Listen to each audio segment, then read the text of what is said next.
नमस्कार, मैं हरिशंकर व्यास। सप्ताह की गपशप का दूसरा पार्ट मल्लिकार्जुन खड़गे और उनसे कांग्रेस के भविष्य व मायने पर चर्चा है। राजनीति का ये सत्य फिर जाहिर हुआ है कि राजनीति में सब कुछ अनिश्चित हुआ करता है।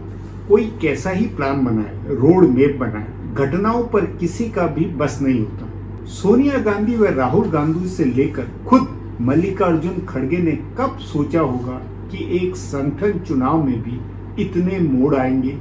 अध्यक्ष बनना या बनाना किसे था, लेकिन ऐन वक्त मल्लिकार्जुन खड़गे की किस्मत के दरवाजे खुले।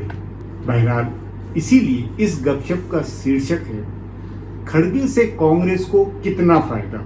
अचानक अनहोनी हुई जो कांग्रेस में यह साबित हुआ कि हर मर्ज की दवा है मल्लिकार्जुन खड़गे।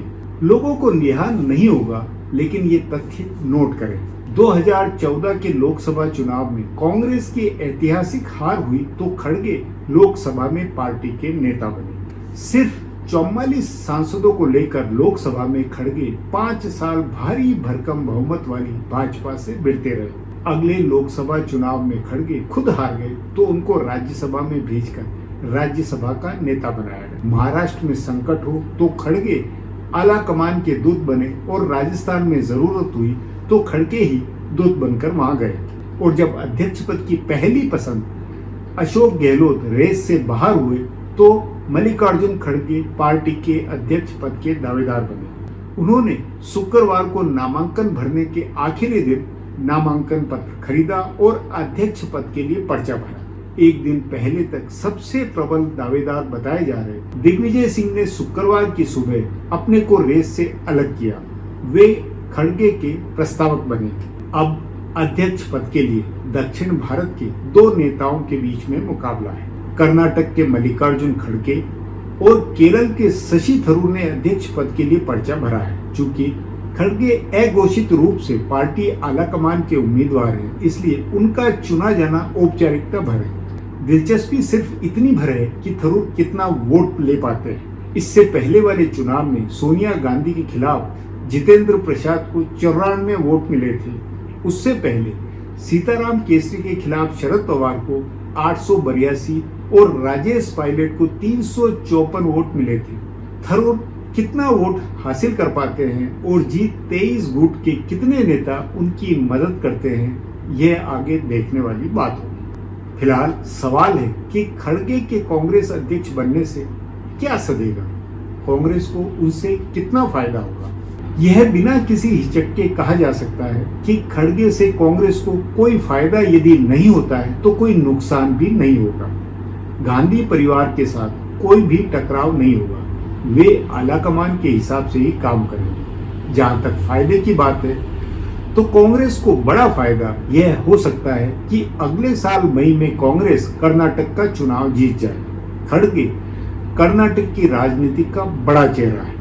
वे 9 बार विधानसभा का चुनाव जीते हैं। बतौर राष्ट्रीय अध्यक्ष वे कर्नाटक में कांग्रेस के लिए प्रचार करेंगे तो कांग्रेस को निश्चित ही फायदा होगा। यदि कांग्रेस उनके नाम पर कर्नाटक में जीतती है तो यह बहुत बड़ी बात होगी। इसके अलावा लोकसभा चुनाव में भी कर्नाटक में कांग्रेस का प्रदर्शन सुधर सकता है। पिछले चुनाव में कांग्रेस सिर्फ एक सीट जीत पाई थी और राज्य की 28 में से 25 सीटों पर भाजपा जीती थी। खड़गे के अध्यक्ष बनने से अगर वहां कांग्रेस का प्रदर्शन सुधरता है तो भाजपा को नुकसान होगा और यह कांग्रेस के लिए दोहरे फायदे वाली बात होगी। ध्यान रहे, कांग्रेस को हमेशा दक्षिण भारत से मदद मिलती रही है। जब भी कांग्रेस कमजोर हुई है तो दक्षिण भारत से उसकी वापसी हुई है, खासकर कर्नाटक से। इंदिरा गांधी भी 1977 में जब हारी थी तब वे कर्नाटक के चिकमंगलुरु से चुनाव लड़ने गई थी। सोनिया गांधी भी बेल्लारी से जाकर चुनाव जीत चुकी है।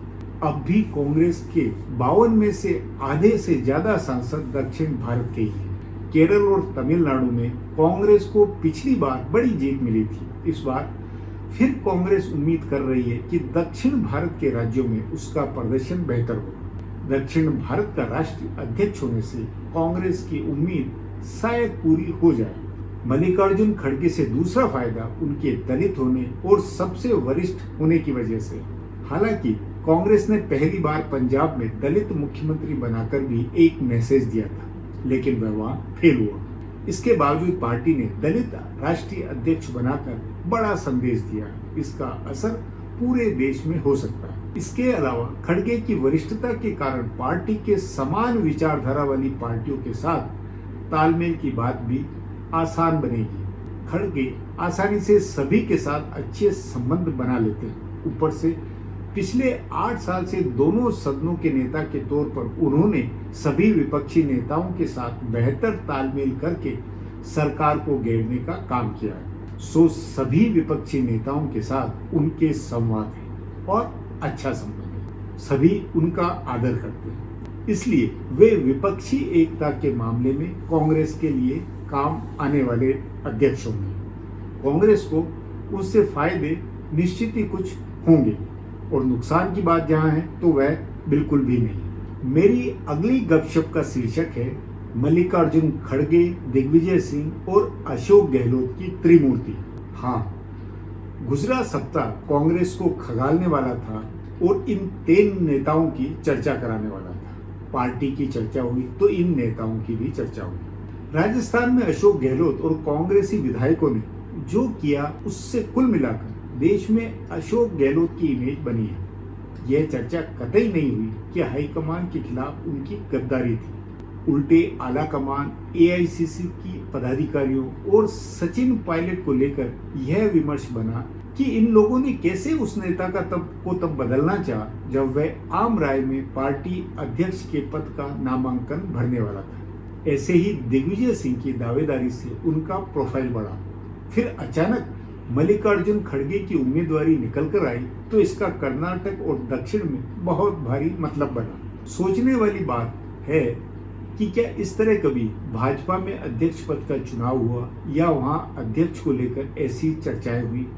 इस सब में पते की बात यह है कि राहुल गांधी के इस्तीफा देने के कोई 3 साल बाद पार्टी को एक निर्वाचित कांग्रेस अध्यक्ष मिलेगा। इतना वक्त लगा कांग्रेस को फैसला करने में, चुनाव करवा सकते हैं। क्या ये काम राहुल गांधी तभी नहीं करवा सकते थे जब उन्होंने इस्तीफा दिया।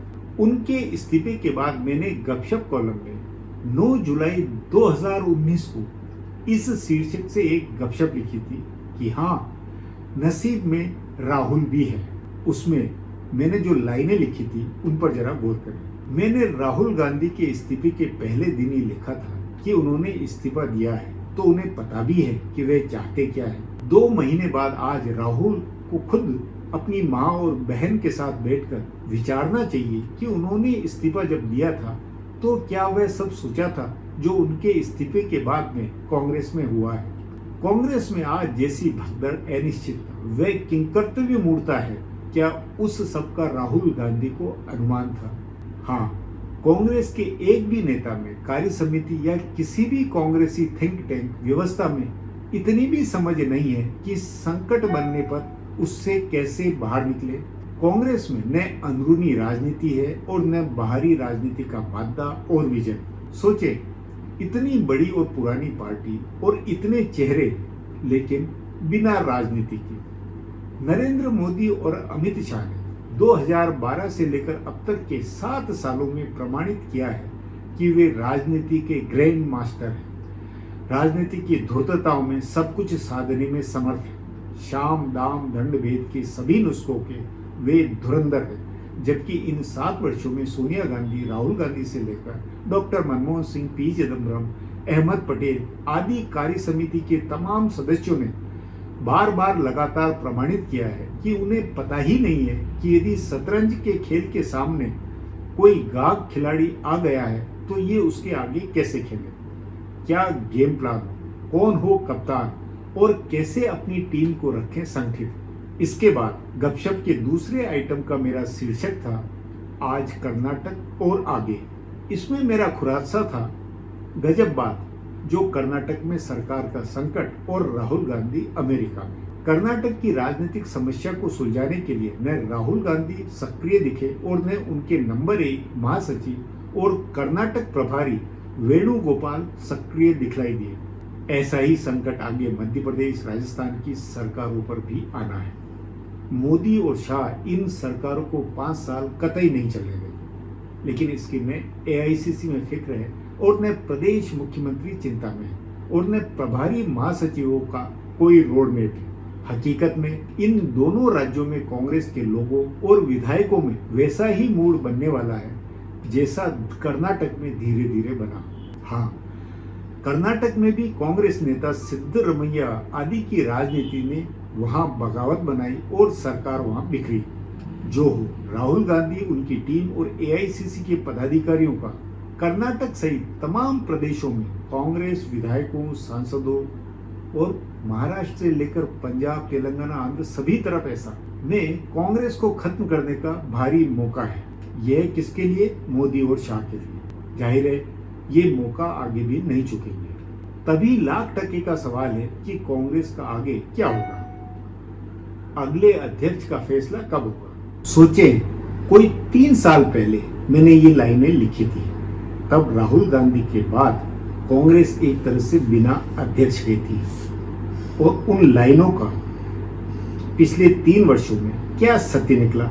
मध्य प्रदेश में सरकार गई, सचिन पायलट ने भाजपा के साथ मिलकर राजस्थान में कांग्रेस सरकार गिराने का हर संभव काम किया। असंख्य कांग्रेस नेता मोदी और शाह की मंडी में बिके और कांग्रेस मुक्त भारत के मिशन में क्या कुछ नहीं हुआ। उस नाते पुराने व खाटी नेताओं के चेहरों के आगे आने से यदि कांग्रेस ने अक्टूबर के बाद कायदे से राजनीति की तो काफी स्थिति बदली हुई होगी। दिग्विजय सिंह व अशोक गहलोत को नेता विपक्ष व कार्यकारी अध्यक्ष बनाकर यदि उत्तर दक्षिण के फार्मूले में कांग्रेस ने रणनीति बनाई तो कांग्रेस उत्तर भारत में भी चुनाव लड़ सकने वाली ताकत बन सकेगी। गपशप का अगला आइटम है और उसका शीर्षक है कि गैर गांधी अध्यक्ष के साथ कैसे निभेगी। सोनिया गांधी सक्रिय राजनीति में उतरने के साथ ही कांग्रेस की अध्यक्ष बन गई थी। राहुल गांधी जब एक्टिव राजनीति में उतरे तो उनकी मां की अध्यक्षता में कांग्रेस पार्टी ने चुनाव जीतकर केंद्र में सरकार बनाई थी। इस तरह पिछले 24 साल में कांग्रेस की वास्तविक सत्ता और कानूनी सत्ता दोनों सोनिया और राहुल गांधी के हाथ में रही। पहली बार लेकिन अब ऐसा हो रहा है कि कोई गैर गांधी कांग्रेस का अध्यक्ष बन रहा है, यानी कानूनी रूप से, संवैधानिक रूप से कांग्रेस की सत्ता किसी और नेता के हाथ में जाने वाली है। 19 अक्टूबर को कांग्रेस को नया अध्यक्ष मिलेगा। तभी सवाल है कि नए अध्यक्ष के साथ गांधी परिवार की कैसी निभेगी। क्या सब कुछ पहले की तरह चलता रहेगा या राजनीति में उतार चढ़ाव आएंगे? ऐसा नहीं है कि पहली बार कोई गैर गांधी अध्यक्ष बन रहा है। पहले भी गांधी परिवार से बाहर के लोग कांग्रेस के अध्यक्ष रहे हैं, लेकिन 1-2 अपवादों को छोड़ दे तो उस अवधि में गांधी परिवार के सदस्य प्रधानमंत्री थे, इसलिए उनकी सत्ता को कोई चुनौती नहीं थी। असली दिक्कत तो तब है जब पार्टी सरकार में नहीं है, गांधी परिवार का कोई व्यक्ति प्रधानमंत्री नहीं है और कांग्रेस अध्यक्ष भी नहीं रहेगा, तब क्या स्थिति बनेगी। और ऐसी स्थिति जब होगी तो परिवार के लिए यह मुश्किल का समय होगा या नहीं। कैसे सोनिया गांधी ने पार्टी अपने पास वापस हासिल की थी, यह पीवी नरसिम्हा राव के समय का इतिहास है। पीवी नरसिम्हा राव जब कांग्रेस अध्यक्ष थे और वे प्रधानमंत्री भी थे तो गांधी परिवार एक तरह से बिल्कुल हाशिए में चला गया था। राव 1996 तक कांग्रेस अध्यक्ष रहे थे और सभी जानते हैं कि 1991 से 1996 तक का समय सोनिया गांधी के परिवार के लिए कितना भारी गुजरा था। पीवी नरसिम्हा राव के कार्यकाल में परिवार पूरी तरह से हाशिए में चला गया था। हालांकि परिवार के प्रति निष्ठावान नेताओं ने राव के खिलाफ बगावत की और अलग पार्टी भी बनाई, लेकिन उससे नरसिम्हा राव की सेहत पर फर्क नहीं पड़ा। राव के साथ परिवार के संबंध कैसे रहे थे, यह उनके निधन के बाद पता चला, जब उनका पार्थिव शरीर पार्टी मुख्यालय में नहीं ले जाने दिया गया। बहरहाल उसके बाद सीताराम केसरी अध्यक्ष हुए थे और उनके साथ भी सोनिया गांधी के परिवार के संबंध अच्छे नहीं थे। सीताराम केसरी के अध्यक्ष रहते 1998 के लोकसभा चुनाव हुए थे और तब सोनिया गांधी कांग्रेस के लिए चुनाव प्रचार करना चाहती थी, लेकिन केसरी इसके लिए तैयार नहीं थे। केसरी का करीब 2 साल का कार्यकाल भी परिवार के लिए अच्छा नहीं रहा। तभी 1998 का चुनाव हारते ही कांग्रेस में परिवार के प्रति निष्ठावान नेता सक्रिय हुए और मार्च में केसरी को हटाकर सोनिया गांधी को अध्यक्ष बना दिया गया। अब 24 साल के बाद फिर वही संयोग है जो नरसिम्हा और सीताराम केसरी के समय था, वैसा ही आगे कोई गैर गांधी कांग्रेस का अध्यक्ष बनेगा और नेहरू गांधी परिवार का कोई सदस्य उस वक्त प्रधानमंत्री भी नहीं होगा। हालांकि तब से अब में फर्क यह है कि तब सोनिया गांधी को राजनीति का कोई अंदाजा नहीं था और राहुल व प्रियंका गांधी तब बच्चे थे। अब राहुल गांधी और प्रियंका गांधी वाड्रा कांग्रेस की राजनीति को कंट्रोल करने वाले।